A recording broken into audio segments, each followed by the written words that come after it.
ನಮಸ್ತೆ ಫ್ರೆಂಡ್ಸ್, ಇವತ್ತು ಒಂದು ಹಳ್ಳಿ ಒಳಗೆ ಹೊಂಟಿದ್ದೀನಿ. ಕಸ್ಟಮರ್ ಫೋನ್ ಮಾಡಿದ್ರು, ಪಂಪ್ ಸೆಟ್ ಸ್ಟಾರ್ಟ್ ಆಗ್ತಿಲ್ಲ, ಬನ್ನಿ ಚೆಕ್ ಮಾಡೋಣ ಅಂತ ಹೇಳಿದ್ರು. ಹೋಗ್ತಾ ಇದ್ದೀನಿ ಸಾಮಾನ್ಯ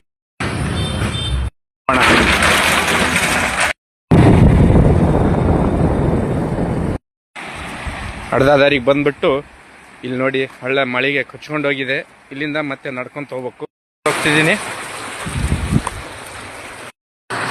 ಬೈಕ್ನ ಅಲ್ಲೇ ಬಿಟ್ಬಿಟ್ಟು ಈ ರೀತಿ ಇದ್ರ ಮೇಲೆ ನಡ್ಕೊಂಡ್ ಬಂದೆ ನೋಡಿ.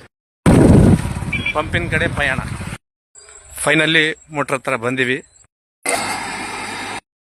ಪಂಪ್ ಚಾಲು ಮಾಡಿ ಅಂತಿದ್ರೆ ಅದೇ ರೀತಿ ಹೋಗ್ತಾ ದಾರಿಯಲ್ಲಿ ಬಾಳೆಹಣ್ಣು ತೋಟ ಕಾಣ್ತು. ನೋಡ್ಬೋದು ಬಾಳೆಹಣ್ಣು ಯಾವ ರೀತಿ ಇದೆ, ತುಂಬಾನೇ ಸ್ವೀಟ್ ಆಗಿದೆ. ಕೆಲಸ ಮುಗಿತು, ಒಳ್ಳೆ ಸಿನ್ನೂರ್ಗೆ ಹೋಗ್ತಾ ಇದ್ದೀನಿ. ನೋಡ್ಬೋದು ಯಾವ ರೀತಿ ಇವತ್ತು ಸಂಡೇ ಇರೋ ಕಾರಣ ರೋಡ್ ಖಾಲಿ.